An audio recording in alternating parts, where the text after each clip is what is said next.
Thank you very much. Good afternoon. Thank you. I'm here today to talk about our relationship with China and several new measures to protect American security and prosperity. China's pattern of misconduct is well known. For decades, they've ripped off the United States like no one has ever done before. Hundreds of billions of dollars a year were lost dealing with China, especially over the years during the prior administration. China raided our factories, offshored our jobs, gutted our industries, stole our intellectual property, and violated their commitments under the World Trade Organization. To make matters worse, they are considered a developing nation, getting all sorts of benefits that others, including the United States, are not entitled to. But I have never solely blamed China for this. They were able to get away with the theft like no one was able to get away with before because of past politicians and, frankly, past presidents. But unlike those who came before, my administration negotiated and fought for what was right. It's called fair and reciprocal treatment. China has also unlawfully claimed territory in the Pacific Ocean, threatening freedom of navigation and international trade. And they broke their word to the world on ensuring the autonomy of Hong Kong. The United States wants an open and constructive relationship with China, but achieving that relationship requires us to vigorously defend our national interests. The Chinese government has continually violated its promises to us and so many other nations. These plain facts cannot be overlooked or swept aside. The world is now suffering as a result of the malfeasance of the Chinese government. China's cover-up of the Wuhan virus allowed the disease to spread all over the world, instigating a global pandemic that has cost more than 100,000 American lives and over 1 million lives worldwide. Chinese officials ignored their reporting obligations to the World Health Organization and pressured the World Health Organization to mislead the world when the virus was first discovered by Chinese authorities. Countless lives have been taken and profound economic hardship has been inflicted all around the globe. They strongly recommended against me doing the early ban from China, but I did it anyway and was proven to be 100% correct. China has total control over the World Health Organization, despite only paying $40 million per year compared to what the United States has been paying, which is approximately $450 million a year. We have detailed the reforms that it must make and engage with them directly, but they have refused to act.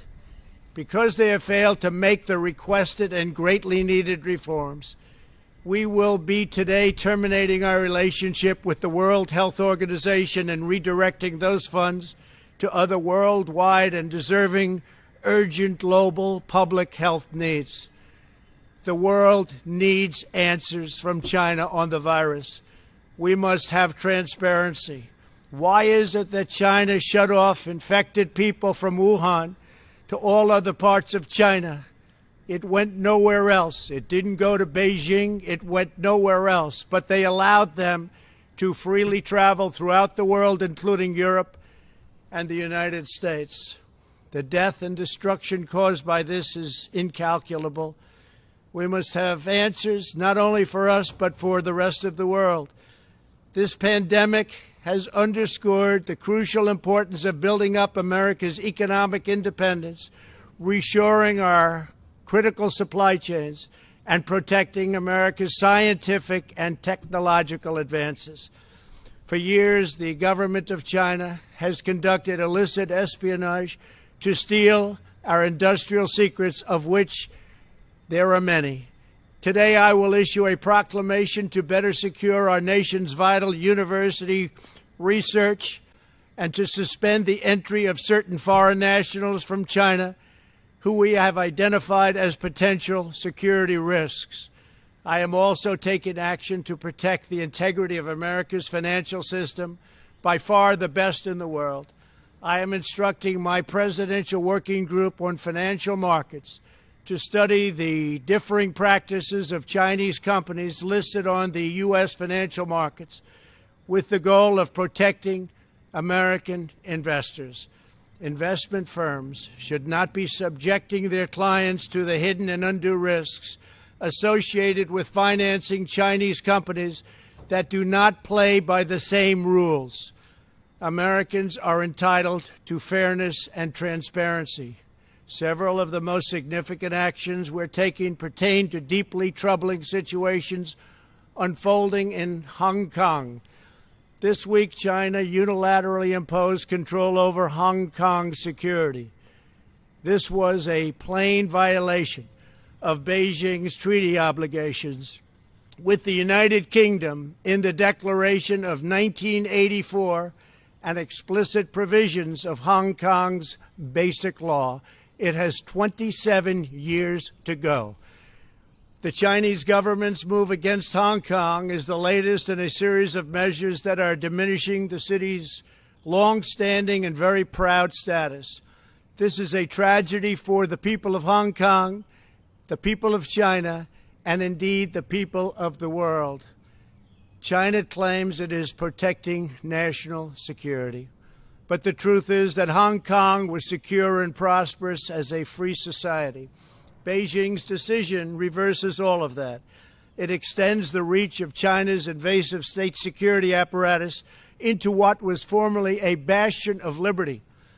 China's latest incursion, along with other recent developments that degraded the territory's freedoms, makes clear that Hong Kong is no longer sufficiently autonomous to warrant the special treatment that we have afforded the territory since the handover. China has replaced its promised formula of one country, two systems with one country, one system. Therefore, I am directing my administration to begin the process of eliminating policy exemptions that give Hong Kong different and special treatment. My announcement today will affect the full range of agreements we have with Hong Kong, from our extradition treaty to our export controls on dual-use technologies and more, with few exceptions. We will be revising the State Department's travel advisory for Hong Kong to reflect the increased danger of surveillance and punishment by the Chinese state security apparatus. We will take action to revoke Hong Kong's preferential treatment as a separate customs and travel territory from the rest of China.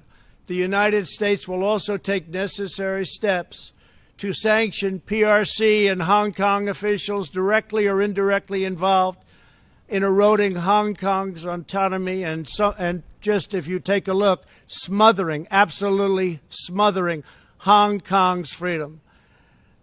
Our actions will be strong. Our actions will be meaningful. More than 2 decades ago, on a rainy night in 1997, British soldiers lowered the Union flag and Chinese soldiers raised the Chinese flag in Hong Kong.